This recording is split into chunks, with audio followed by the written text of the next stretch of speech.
Hello friends, welcome to my channel Pratishth classes. मैं हूं मीना मिश्रा और हम लोग चैप्टर नंबर 8 क्वाड्रिलेटरल्स कर रहे थे। इसमें हमने एक्सरसाइज 8.1 कंप्लीट कर लिया था और आज हम स्टार्ट करेंगे एक्सरसाइज 8.2। लेकिन उससे पहले ये एक्सरसाइज के क्वेश्चंस करने के लिए जो कुछ थ्योरम्स हमें पता होने चाहिए वो हम डिस्कस करते हैं। तो हमारा थ्योरम है मिड पॉइंट थ्योरम। तो मिड पॉइंट थ्योरम, जैसा कि आपको नाम से ही लग रहा है कि इसमें कुछ मिड पॉइंट की बात होगी। अच्छा, मिड पॉइंट क्या होता है? मिड पॉइंट मतलब वो पॉइंट जो किसी भी सेगमेंट को या लाइन को बाइसेक्ट कर दे, यानी इक्वल टू पार्ट में डिवाइड कर दे, या फिर आप ऐसा बोल सकते हैं मिड पॉइंट, यानी जो बीच में जो पॉइंट होगा that is called mid point.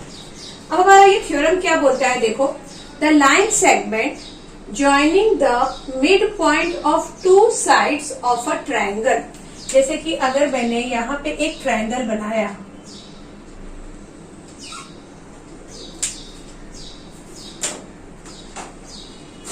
यहाँ पे एक ट्रायंगल बनाया और मिड पॉइंट ये दो बना दिए। PQ is the mid point, ABC is a triangle.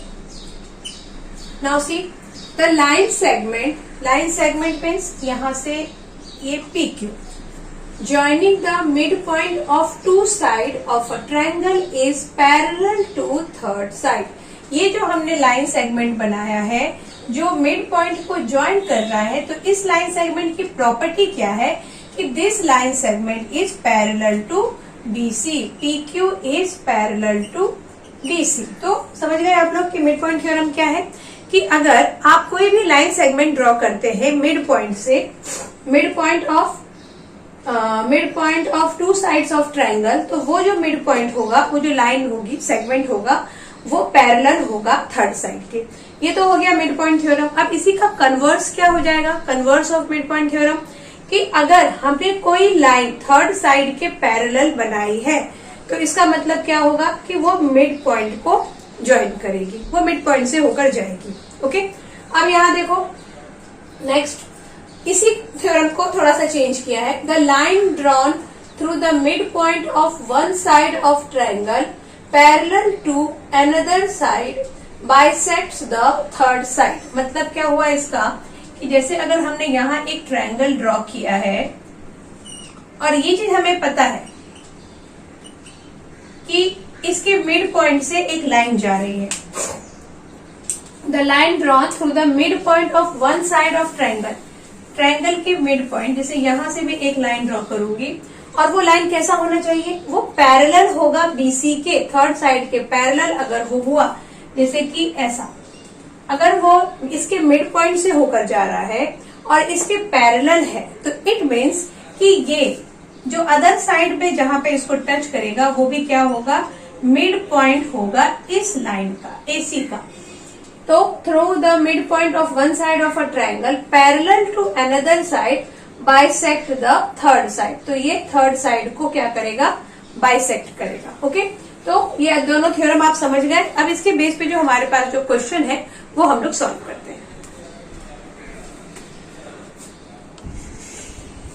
तो देखो क्वेश्चन नंबर 1 क्या है, ABCD is a quadrilateral in which PQRS is a mid point of the side AB।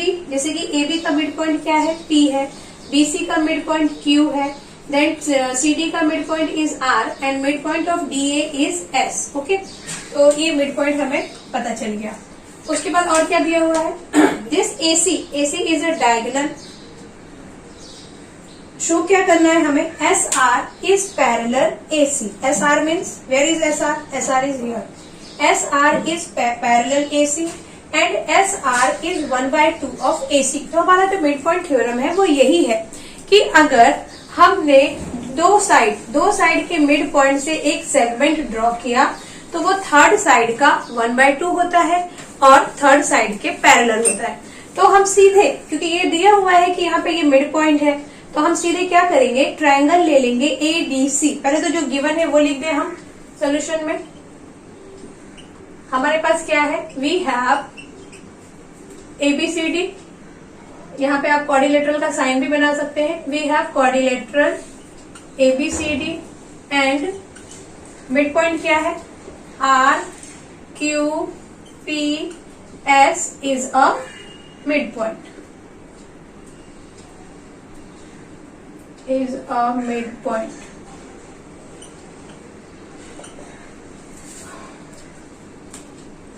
और नहीं आएगा इज मिड पॉइंट्स. ओके, अच्छा, तो अभी ये हमें पता चल गया. अब हम क्या करेंगे, इन ट्रायंगल, कौन से ट्रायंगल में हम देखेंगे, A B C. In triangle A B C क्या दिख रहा है हमें S R is equal to A C find करना है ना. तो फिर एबीसी ट्रायंगल नहीं लेंगे क्योंकि एस आर यहाँ है, तो हम लेंगे ट्रायंगल ए डी सी. यहाँ पे एबीसी के बदले में लिख देती हूँ एडीसी. तो एडीसी ट्रायंगल में हमने क्या देखा,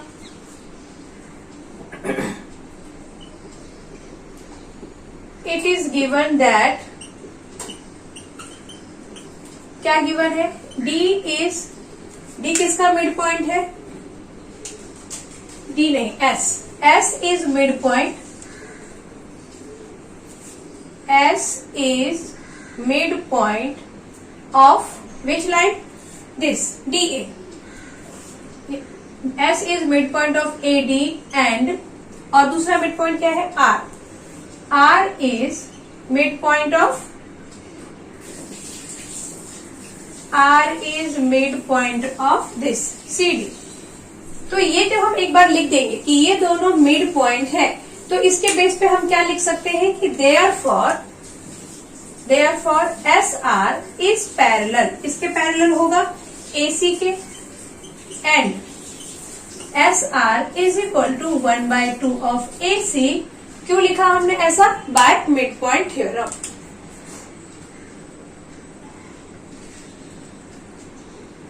बाय मिड पॉइंट थ्योरम.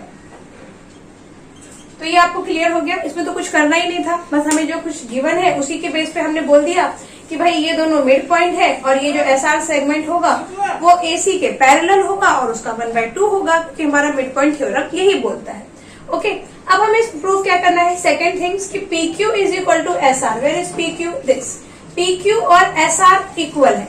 तो ये हम कैसे प्रूव करेंगे, पहले तो हम क्या कर दें, यहाँ पे, हाँ, इसको हम इक्वेशन 1 नाम दे दें क्योंकि अभी हमें इसकी जरूरत पड़ेगी. किसको हमने इक्वेशन 1 बोला है, SR is equal to 1/2 of AC को. अब हमें इस PQ को लेना है सेकेंड पार्ट के लिए. इस PQ को लेना है तो हम कौन सा ट्रायंगल लेंगे, this triangle ABC. Now right here, in triangle ABC again हम सेम चीज लिखेंगे, क्या, कि P is the mid point of AB and Q is the midpoint of BC. P is a midpoint of AB and Q is a midpoint of BC. हाँ, तो ये Q BC का mid point हो गया. तो इसका मतलब क्या हुआ, therefore PQ is parallel, किसके पैरेलल होगा, AC के, एंड अदर थिंग क्या होने वाला है कि PQ is 1/2 of AC and PQ is equal to 1/2 of AC. क्यों लिख रहे हैं हम ऐसा, again by mid point theorem. तो यहाँ हम लिख दें bye mid point theorem.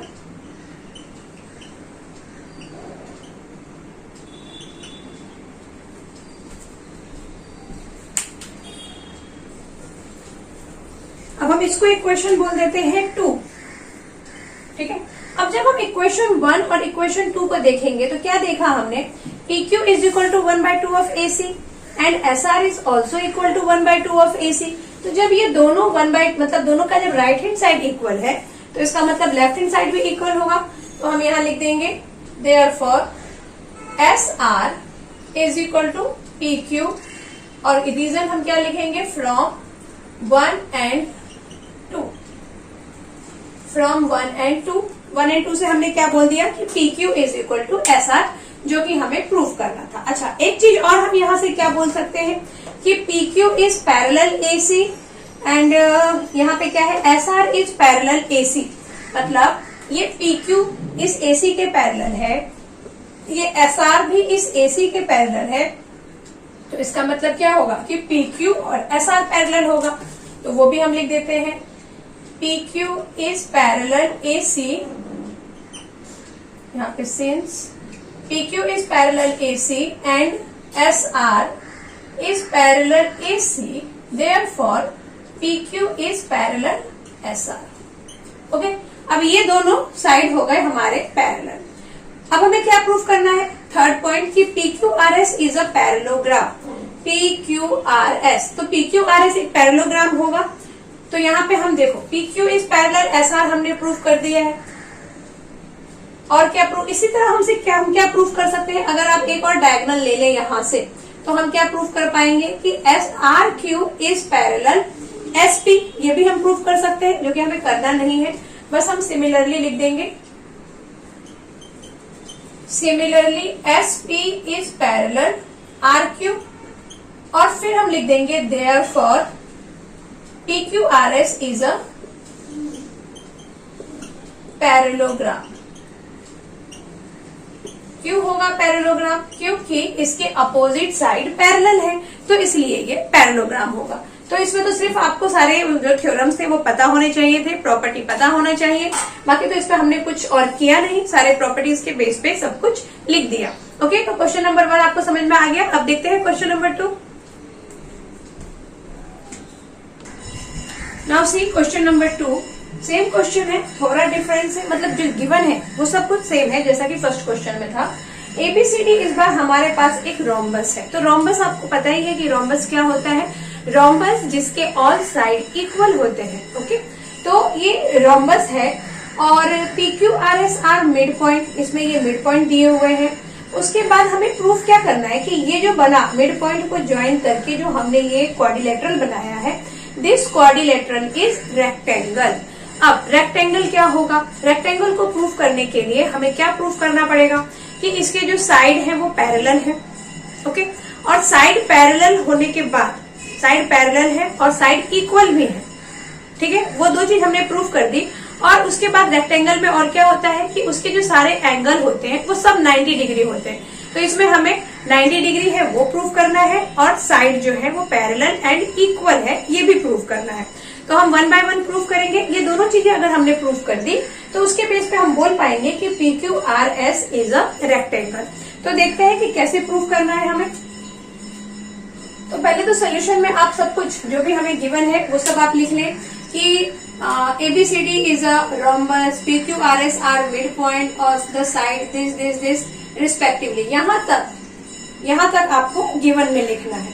Okay, now हम स्टार्ट करेंगे सॉल्व करना।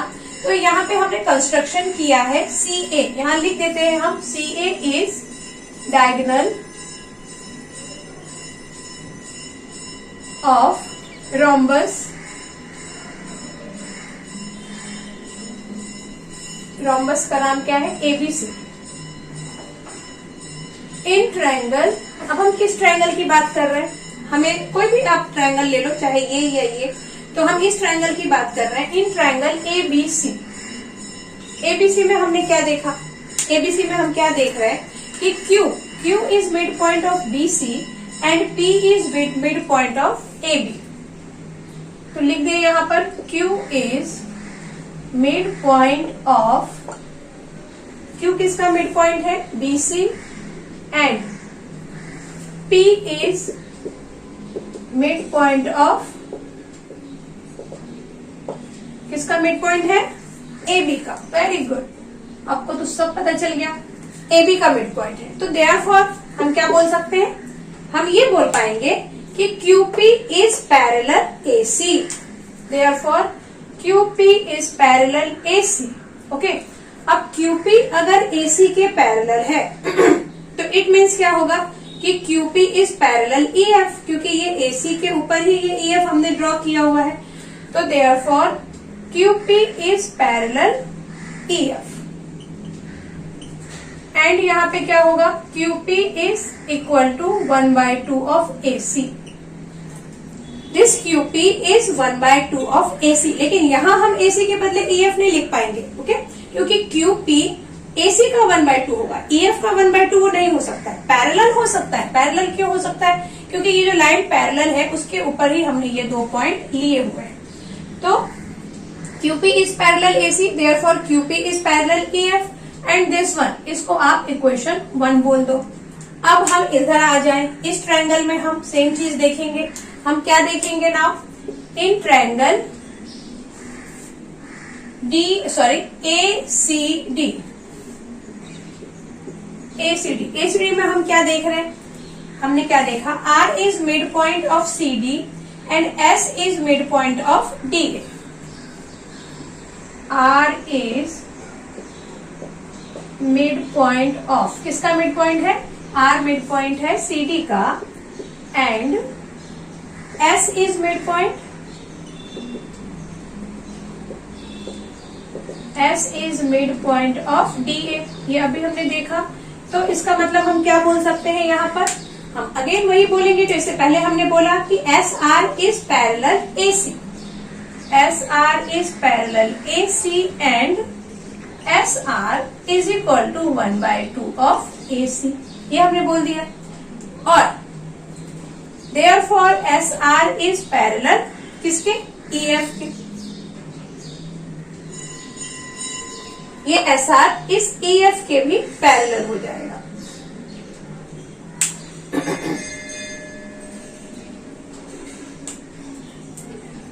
SR is equal to AC। अब इसको आप अगर 2 नाम दे दें, वैसे हमें यहाँ पे QP इज पैरेलल EF हम नहीं भी लिखते तो भी काम हमारा चल जाता, क्योंकि हमें प्रूफ क्या करना था कि QP इज पैरेलल RS। तो ये तो हम ऐसे भी प्रूफ कर सकते थे ऐसा, तो इस लाइन को आप ना ही लिखें तो अभी ठीक है, इतनी कोई इसकी नेसेसिटी नहीं है यहाँ पर, तो इस लाइन को लिखे हम और कंफ्यूज नहीं होंगे, इस लाइन से भी हमारा काम चल जाएगा। देखो QP is parallel AC and QP is 1/2 of AC, और इसका हम रीजन लिख देंगे, क्या रीजन है, बाय मिड पॉइंट थ्योरम।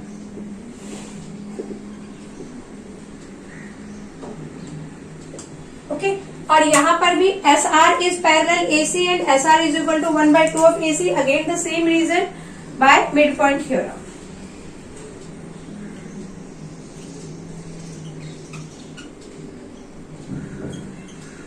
अब फ्रॉम 1 एंड 2 हम क्या बोल सकते हैं, फ्रॉम 1 एंड 2 हम बोल सकते हैं कि QP is parallel RS and next हम क्या बोल सकते हैं, QP is equal to RS बोल सकते हैं ना ऐसा, क्योंकि इसके पहले के क्वेश्चन में भी हमने किया। देखो QP AC के पैरेलल है, SR AC के पैरेलल है, तो इसका मतलब QP और SR पैरेलल होंगे। और अगेन यहाँ पे QP इज इक्वल टू 1/2 है और SR is equal to 1/2 of AC है, तो QP और SR भी इक्वल होंगे, जैसा अभी हमने क्वेश्चन नंबर 1 में किया था। तो डायरेक्ट में लिख देती हूँ, QP इज पैरेलल, किसके पैरेलल है, RS के, and QP is equal to RS। ये दो चीज हमने प्रूव कर दी, मतलब हमने ये बोल दिया कि ये जो अपोजिट साइड है वो पैरेलल है और इक्वल है। तो एक कॉन्सेप्ट तो हमारा क्लियर हो गया कि भाई ये जो आप डायग्राम, ये जो रेक्टेंगल है इसके अपोजिट साइड पैरेलल है और इक्वल है, लेकिन उसके बेस पे हम इसको रेक्टेंगल नहीं बोल सकते हैं, क्योंकि पैरेललोग्राम में भी अपोजिट साइड पैरेलल और इक्वल होता है, उसके बाद रोम्बस में भी अपोजिट साइड पैरेलल और इक्वल होता है। तो रेक्टेंगल होने के लिए सबसे जरूरी चीज इसका क्या होना चाहिए कि एंगल जो हो सारे वो 90 डिग्री के हो। तो अगर हम एक को भी 90 डिग्री प्रूफ कर दें तो उसके बेस पे हम बोल देंगे कि दिस इज अ रेक्टेंगल। तो एंगल को 90 डिग्री प्रूफ कर कैसे हम करेंगे, चलिए करते हैं। अच्छा, नेक्स्ट हमें क्या प्रूफ करना है कि इसका जो एक भी अगर हम एंगल 90 डिग्री प्रूफ कर दें तो वही हमारा कोशिश रहेगा। तो देखो हम इसको 90 डिग्री प्रूफ करने का सोच रहे हैं, एंगल Q को। तो अब एंगल Q हम 90 डिग्री कैसे प्रूफ करेंगे, हम इन दोनों ट्रायंगल को कंपेयर करने वाले हैं, दिस ट्रायंगल। तो देखते हैं क्या हो रहा है। In triangle RCE and QEC, REC and triangle QEC। तो इन दोनों ट्रायंगल में हमने क्या देखा, क्या देख रहा है हमें कि RC is equal to CQ, क्यों होगा RC is equal to CQ, क्योंकि RC क्या है, RC 1/2 है DC का, और CQ किसका 1/2 है, CB का। 1/2 क्यों है, क्योंकि ये मिड पॉइंट है ना, R और Q मिड पॉइंट है, तो ये जो साइड होगा ये किसका 1/2 होगा, दिस साइड का। और जो ये CQ है ये किसका 1/2 होगा, 1/2 मतलब हाफ होगा, CQ is half of CB। और सी डी और सी बी ये तो इक्वल है because it is the side of rhombus. तो अगर ये इक्वल है तो इनका जो हाफ होगा वो हाफ भी तो इक्वल होगा ना। तो इसलिए हमने R C is equal to C Q ले दिया है और यहाँ हम रीजन लिखेंगे since R C is 1/2 of C D and C Q is 1/2 of किसका 1/2 है सी बी। और सेकेंड थिंग क्या है C D is equal to C B और रीजन क्या है side of rhombus.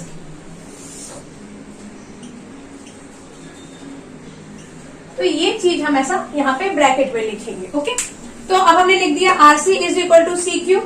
Are C is equal to C Q हो गया और क्या हो गया यहाँ पे CE is equal to C.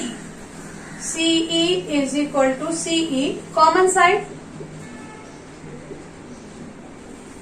Side हो गया। एक और चीज यहाँ पे हो सकती है और वो ये है कि ये angle 1 is equal to angle 2। This angle 1 is equal to angle 2 क्यों होगा? क्योंकि ये जो डायगोनल है वो रोम्बस में एंगल को बाइसेक्ट करता है। तो रीजन हम क्या लिखेंगे डायगोनल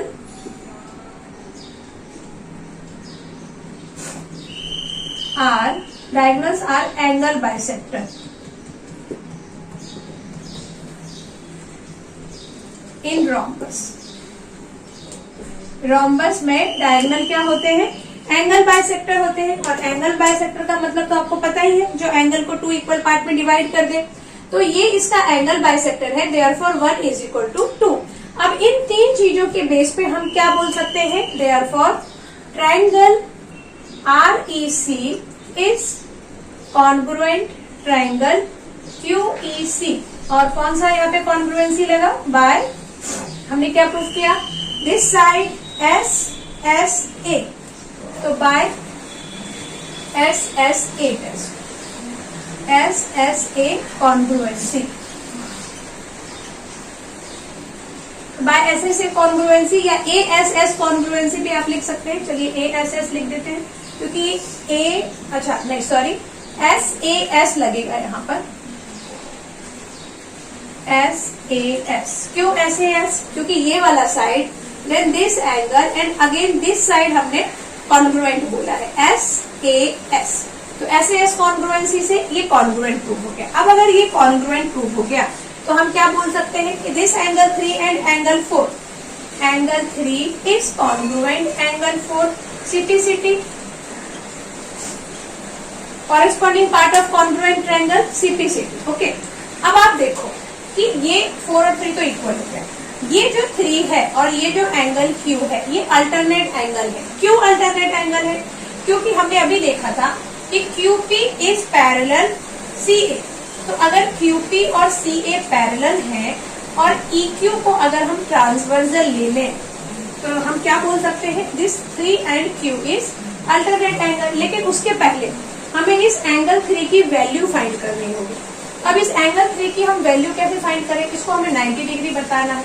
तो ये देख रहे हैं आप लोग कि ये जो है वो लीनियर पेयर है। तो हम यहाँ क्या लिख सकते हैं angle 3 plus angle 4 is equal to 180 degree और ये क्या है लीनियर पेयर। ओके, अब इसके जस्ट ऊपर देखो हमने लिखा है कि 3 इज इक्वल टू 4 मतलब 3 प्लस 4 इज इक्वल टू अगर 180 है तो आप एंगल 3 प्लस 4 की जगह पे भी क्या लिख सकते हैं एंगल 3 क्योंकि दोनों तो इक्वल है।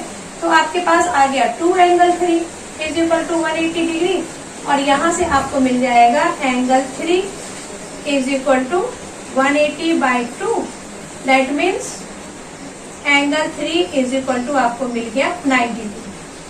अब एंगल 3 हमने 90 बोल दिया है तो एंगल Q भी इसके बेस पे हम 90 बोल देंगे। क्यों? हम बोल देंगे angle 3 is equal to angle Q। अब Q है ये equal alternate angle. Alternate angle किसकी अल्टरनेट एंगल है? Of parallel line QP and या फिर आप इसको ऐसा डिटेल में यहां लिख लें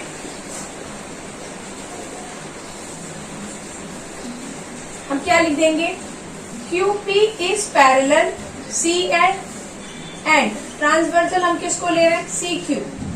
CQ इज ट्रांसवर्सल. तो अगर ऐसा होता है तो therefore angle 3 is equal to angle Q. और रीजन हम क्या लिखेंगे अब? Alternate angle.